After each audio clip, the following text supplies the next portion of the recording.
प्रतापगढ़ में डीएम आवास पर शुक्रवार को प्रशासनिक अधिकारियों के बीच घमासान देखने को मिला। एसडीएम एडिशनल विनीत उपाध्याय और उनकी पत्नी डीएम डॉ रूपेश कुमार के चैम्बर में करीब 4 घंटे तक धरने पर बैठे रहे। दोनों ने प्रशासनिक अफसरों पर भ्रष्टाचार के आरोप लगाए हैं। काफी समय बाद दूसरे अधिकारियों ने एसडीएम एडिशनल विनीत उपाध्याय और उनकी पत्नी को समझाकर धरना खत्म कराया, जिसके बाद देर शाम शासन ने एसडीएम को निलंबित कर राजस्व परिषद से संबद्ध कर दिया और मामले की जांच प्रयागराज मंडलायुक्त आर रमेश कुमार को सौंप दी। बताया जा रहा है कि अनुशासनहीनता के आरोप में विनीत कुमार उपाध्याय के खिलाफ कार्रवाई की गई है।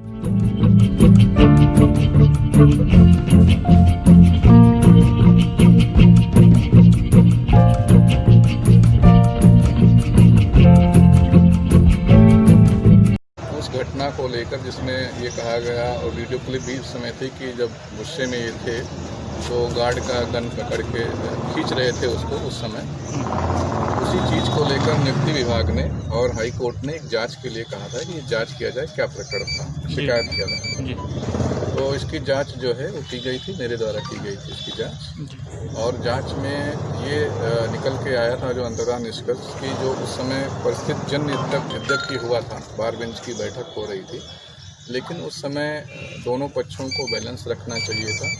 और एसडीएम साहब को भी जो उस समय का व्यवहार था वो जो साक्ष्य के आधार पर ये हुआ कि वो उस पद की गरिमा के अनुकूल उस समय नहीं था। तो ये शासन को रिपोर्ट गई थी और शासन ने इनसे एक एक्सप्लेनेशन मांगा था कि आपको इस संदर्भ में कुछ कहना है तो आप अपनी बात कह सकते हैं। वो पत्र जो है अभी परसों नरसों आया था कि इनको तांगला करा दिया जाए और इनको अगर कुछ जवाब देना है तो डायरेक्ट अपनी नियुक्ति को अपनी बात ये कह सकते हैं। तो जैसे ही इनको तांगला के लिए वो कागज़ गया है आज कलेक्ट्रेट में, ये अपना जो है एक हिसाब से गुस्से में आ गए, क्रोधित हो गए कि हमारे विरुद्ध इस तरह की चीज़ें क्यों लास्ट में ये लिखी गई कि उस समय मैं थोड़ा बहुत हमारे द्वारा बैलेंसिंग में काम नहीं किया गया, जबकि उस समय उनका ट्रांसफ़र भी बाद में हुआ था उस समय वहाँ से। तो उसी चीज़ को लेके कि हमारे विरुद्ध गलत कैसे लिखा जा सकता है, मैं सही था, मतलब हर चीज़ें ये था। तो अब ये था कि इनको अगर कुछ भी इनके ऊपर आरोप प्रत्यारोप है तो अपना जवाब देने के लिए इनका अवसर था कि अपनी बातें वहाँ रख सकते थे। और हम आज जो जैसा कि आप लोग जान रहे हैं कि जो ये कृषि सुधार विधेयक है, इसको लेकर विभिन्न संगठनों के द्वारा आज एक विरोध प्रदर्शन की चीज़ें थी पहले से आह्वान किया था। तो हम और डीएम साहब, एसपी साहब जो भी प्रभारी थे, सबके साथ राउंड ले रहे थे कि पूरे क्षेत्र में शांति व्यवस्था बनी रहे। जब हम लोग राउंड लेके वापस आए तो ये चैम्बर में साहब के बैठे हुए थे, डीएम साहब के चैम्बर में, और आते ही बहुत तेज़ गुस्से में, जबकि डीएम साहब ने पूछा कि हाँ बताइए क्या कोई बात है, मतलब वैसे ही समझे कि किस लिए आए हैं, कुछ मालूम भी नहीं था साहब को किस लिए आ गए यहाँ से। तो वो तुरंत जो है फायर हो गए कि सर आपने भी हमारी रिपोर्ट ऐसे भेज दी, एडीएम की शिकायत तो अपनी शिकायत दे सकते हैं। और जब आदमी के ऊपर कोई आरोप लगा है तो ये प्रत्युत्तर में उनका जो भी चीज़ें उनको, तो जनरली जो उनका वक्तव्य है कि मैं ही सही हूँ और सब लोग, ज़्यादातर जो भी यहाँ के अधिकारी हैं सारे या जहाँ के भी चीज़ें लोग हैं सही नहीं हैं। लेकिन अगर कोई बात करने का, अपना रखने का फोरम अब इस तरह का मतलब मिसबिहेव साहब से या उच्च अधिकारियों से करना लगातार अभी भी हम लोग या सभी लोग, एसडीओ साहब, एसडीएम साहब, सभी लोग लगे हुए हैं कि वो अपनी बात रखें, इसमें कोई बुराई नहीं। तो उनकी बात क्यों नहीं रखने दी जा रही है? वो हम लोगों से क्यों नहीं बात कर पा रहे हैं? मीडिया को रोक क्यों लगाई गई? वहाँ पे स्वयं बैठे हैं ना, ऐसा नहीं है कि हम वहाँ वो आना चाहें तो वो हम। पुलिस ने क्यों रोक लगाई है कि मीडिया कर्मी अंदर नहीं जा सकते? ऐसी कौन सी चोरी वाली बातें हो रही है? चैम्बर में है, उनको बुला के आपसे बात करना चाहे तो कोई उनको नहीं, बिल्कुल वो बात करना चाहते हैं, लेकिन पुलिस जब अंदर जाने देगी तब ना।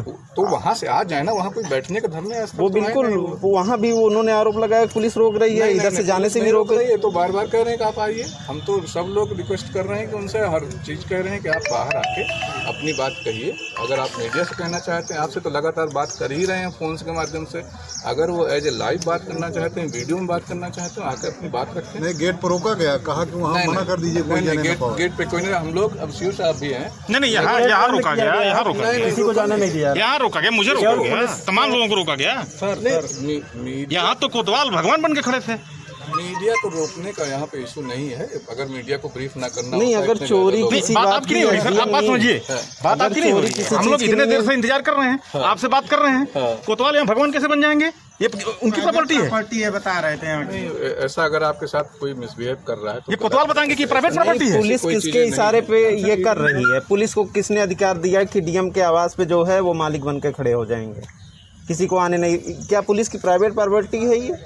नहीं, पुलिस की प्राइवेट प्रॉपर्टी नहीं। वो भी चाहते हैं कि कोई शांतिपूर्ण समाधान हो जाए। नहीं, ये हो सकता है कि हमको आपसे- एक सिर्फ एक सवाल चाहिए, कोई भी मिल सकता है, ये 24 घंटे मतलब में। इस तरह का व्यवहार वो चीज़ें अगर किसी पुलिस कर्मी या किसी अधिकारी ने आपके साथ कुछ ऐसा कहा है तो उसके लिए हम लोग उसके लिए दरअसल विनीत कुमार उपाध्याय का आरोप था कि उनके खिलाफ एक जांच में एडीएम ने गलत रिपोर्ट लगा दी है। इससे मामले में उन्होंने प्रतापगढ़ डीएम रुपेश कुमार और 2 एसडीएम समेत दूसरे कर्मचारियों पर भ्रष्टाचार के आरोप लगाए थे। मामला लालगंज इलाके की जमीन पर विद्यालय की मान्यता से जुड़ा है, जिस जमीन पर स्कूल होने की बात कहकर मान्यता ली गई, जबकि वहां स्कूल न होकर दूसरी जगह संचालित हो रहा है। जांच करने के बाद विनीत उपाध्याय ने जांच रिपोर्ट बनाकर डीएम को भेज दी, लेकिन वो फाइल दबा दी गई और शासन को नहीं भेजी गई। इसी बात को लेकर विनीत उपाध्याय नाखुश हैं। विनीत उपाध्याय का आरोप है कि एसडीएम सदर, एडीएम वित्त तथा डीएम रुपेश कुमार ने मिलकर भ्रष्टाचार किया है। इतना बखेड़ा होने के बाद भी डीएम भ्रष्टाचार की जांच नहीं करवा रहे हैं। News desk.